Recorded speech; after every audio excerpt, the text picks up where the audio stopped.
some place that they live in. For example, human beings live in houses. Yes, you got it right. Animals, caves, burrows, and so many other things. If you start learning about animals and their houses, there are various kinds, but the ones we know commonly is caves and burrows. Birds, you guessed it, nests and trees, and some of the animals also live in tree trunks, right? And then fishes, yes, sea. So every living being has some place that they live in. Now today we are going to talk about where human beings live, houses. So to learn this topic in detail, let's ask some questions. Why do we need houses? What are houses made of? Then what are the materials? What are the types of houses? Then who makes the house? What is an ideal house? So we're going to go through this unit by using questions and to get all our answers. All right? We'll start with, why do we need houses? We need houses because they protect us, right? What all do they protect us from? Storm, heavy rains, so much of heat, then very cold places, then wild animals, thieves. Yes, we lock our houses, we make such strong doors, we lock our houses so we can sleep in peace in the night. So a house protects us. Second thing is, house gives us a place to go back to, a place that we belong, right? The third thing is, it is a place where we keep all our belongings and possessions. Fourth thing is, it is a place where you can rest, relax and be free, be ourselves. Yes, all of us in the evenings you can see the traffic because we are rushing to reach back our homes, relax, unwind, eat some food and rest. Then we are charged for the next day, right? Yes, so that is what the house does for us, just a place for us to belong, a place for us to relax, a place for us to rest, a place for us to be free, right? When we go into public, many times we have to have certain manners and all those things. So at home we are a little more free because we know who is around us, it's our family, right? And there is a sense of freedom also in our house. All right, coming to the next question. What is a house made of? It's made of mud or clay, made of cement, made of bricks, wood, metal. All right, these are the things that we use to make a house. I'll repeat again, mud and clay, mud or clay, cement, bricks, wood and metal. Now, we'll continue this what question. What are houses made up of? We will see what are the types of houses. Okay, there are two types of houses, KUTCHA and PUCCA. So the word itself tells KUTCHA means something not very strong. All right, PUCCA is strong, Pakkavada, that means very strong, okay. Okay, I have a small thing that my daughter made for herself, PUCCA and KUTCHA house. So this is a small example of a KUTCHA house and this is a PUCCA house, okay. All right, so moving on, you can, this KUTCHA house, let's talk about the KUTCHA house. KUTCHA house is a temporary house, and where do we see it? We see it more in villages, and in this KUTCHA house sometimes, mostly we will use mud or clay, a lot of wood also, okay. And these KUTCHA houses are sometimes found in villages and also in cities, but mostly it is in villages. Okay, now for the PUCCA house, the strong house or the permanent house, and it is definitely found in cities and towns. What are the kinds of PUCCA houses? The PUCCA houses are flats, independent houses, bungalows, mansions. You know, even a palace is a PUCCA house.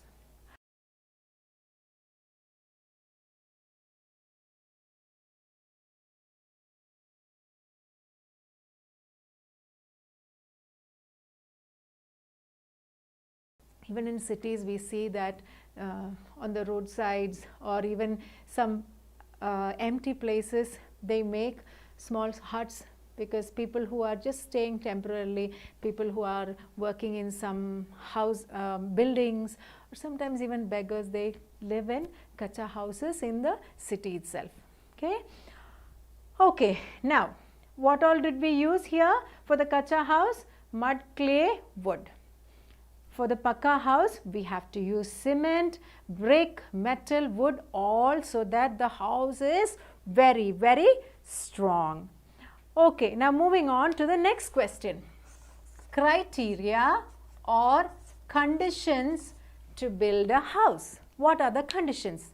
The number one condition is need to have money. So, finances. The number two condition is depending on the weather condition in that area. Then third thing is depending on the family, what is the size that they want. Okay, and also sometimes in some areas which we will study as we go forward, certain kinds of houses are made. Okay, so depending on the region also we have to make a house. Then materials available in that region. Some regions may not have all the materials. Okay, so what are the conditions? Number one is finances. Number two is the material available. Number three is weather conditions. Number four is depending on the family need. Number five is the region in which they live. Alright, so moving on, the next question that we ask is, who makes the house? Who makes our houses? So, when we look at it, we see that there are a huge group of people. They are skilled to make houses, and because of them a house is beautifully made. Let's see the first person. The first person is an engineer or an architect, and what do? They draw the plan for the house. Without a plan, if we start, most of the time we cannot reach anywhere. So, there has to be a plan. So, the architect will draw. As you can see in your screen, the architect is a person who draws the plan for the house. The second person, once the plan is done, then we start building the house. We got all the materials. Now, who all comes onto the scene? Again, skilled people, like I said. First one is mason. As you can see on the screen, a mason does brickwork and cement work. This is a foundation of the house, so it has to be really strong. And the mason also works with the metal so that it gives good structure and shape for the house. The next person is a carpenter. The carpenter works with the wood, you know, all the woodwork in the house, especially in mommy's kitchen, all the cupboards, even in your bedrooms, your wardrobes, everything is made by the carpenter. Then the next person who helps in making a house is a plumber. A plumber, as you know, does all the water fittings, pipes, and also that we can get proper water. Alright. The next person is a electrician. What does electrician do? Does all the electrical connections so that we can have fan and light and even other appliances. The next person is a person who paints the house, a painter, so that the house even from outside looks all beautiful. Okay, so this is a team of people who makes our houses. Okay, the next question would be, what about the roof of the house? We did not talk about the roof till now. So, the roof of a PUCCA house is usually made by tiles or cement itself, because you find that so many houses have terrace. We can go and get some nice fresh air, and also it is made of cement itself or tiles. And the KUTCHA houses are made of coconut leaves, or sometimes even other dry leaves, straw. Those are the things that we use to make the roof of KUTCHA house. Like I told you, it is a temporary house. So very light things are used. Okay. Now in the roofs there are two types: sliding roof and flat roof. What is the sliding roof? From the word itself, you know, it has a little slide. Okay. Now why is the slide? Because these houses are found in mountains, and what happens in mountains? Lot of rain and snow sometimes. So if the house is flat like this, all the water will stagnate and it will seep into the house and destroy the house. So that's why they have sliding roof. All right. Now the second one is flat roof house. Okay, and the flat roof house is found more in plains where there is not much of rainfall, and you know, it's okay to have those kind of roofs. So those are the two kinds of roofs. Now these are the things that we learned today about houses. Now if you go into different parts of the world, you will be amazed at what all houses are there. Okay, you can see them on the screen as I mentioned. The first one is an igloo. I'm sure you all learnt about igloo before also, or must have seen in cartoons. Yes, igloo is in the most coldest places in the world, mostly Arctic, Antarctic, and it's a house made of ice. Okay, the second one is caravan houses or camper van houses. You can see that on the screen. A lot of people prefer that, so that you know, they are not tied down to one place and they can travel, and they can enjoy the world, yet they have a place where they belong. And like we mentioned, why do we need a house? Remember? Yes, so they can come back to, they can store all their belongings even if they are constantly on the road. Okay, the next one is stilt house. Now this is houses that are placed on wood. There is a complete house, and then there are sticks on which the house stands. So this is mostly found in place where there is waterlogging, or you know, chances of flood, so that water doesn't go into their houses. Then the next kind of house is a houseboat. A lot of countries have people who live in houseboats. Yes, but in places, some places it is like a tourist attraction. But in real also people live in houseboats. Okay, the next one is tents. A lot of people live in tents. Like you have seen, you know, when we are playing, sometimes we make tent with cloth. So yes, they have tent with such heavy cloth which they can stay in as their home, so that it is strong, it doesn't tear off. Then the next kind is teepee. As you can see on the screen, teepee is a house made of sticks and cloth, and it's very particular in the South American regions. Okay. Now how do we know what is a ideal house? We have seen the different types, but there is an ideal house. So whatever is the type of our house, it needs to be having some qualities. What are those qualities? Let's see. First one is, it needs to be clean, tidy, dusted, okay, and everything kept in its proper places, not thrown around, not crowded. Okay. So second point. The third point is, it needs to have, very important, good ventilation.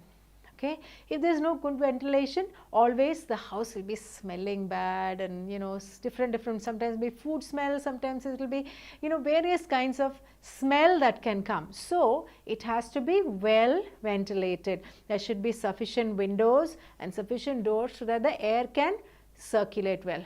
Then the next thing is, good sunlight. Has to be a house where sunlight can come in. Again, windows and doors have to be there, so that this sunlight is also, other than giving us light, it's very useful in killing germs. and viruses. So it will kill the normal germs and viruses which can become harmful for us, and it kind of disinfects our house. Okay, that is why the sunlight is needed. Okay, what is the next thing?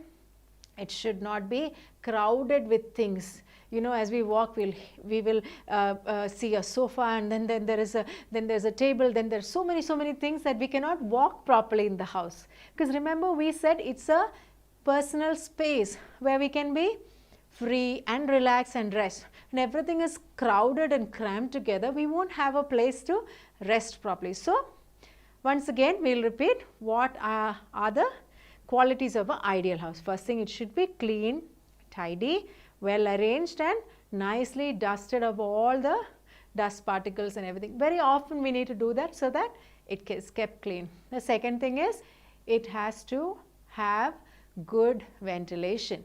The next thing is, it has to have good sunlight. The next thing is, it should not be crowded or not with all the things. Okay, it should be a space where people can have their relaxation as well. So these are the qualities of an ideal house. I hope you have a better understanding about houses after this unit. So now today, when you go out into your neighborhood or you just take a walk in the park, you can start looking around for the houses, and you can, with this information that you have learned, now you can look at them with a new understanding. Okay, so this is this kind of house, this is made by these people, and this is this type of house, and you know, and various things that we learned. You can look at those houses and start remembering. That brings us to the end of this unit.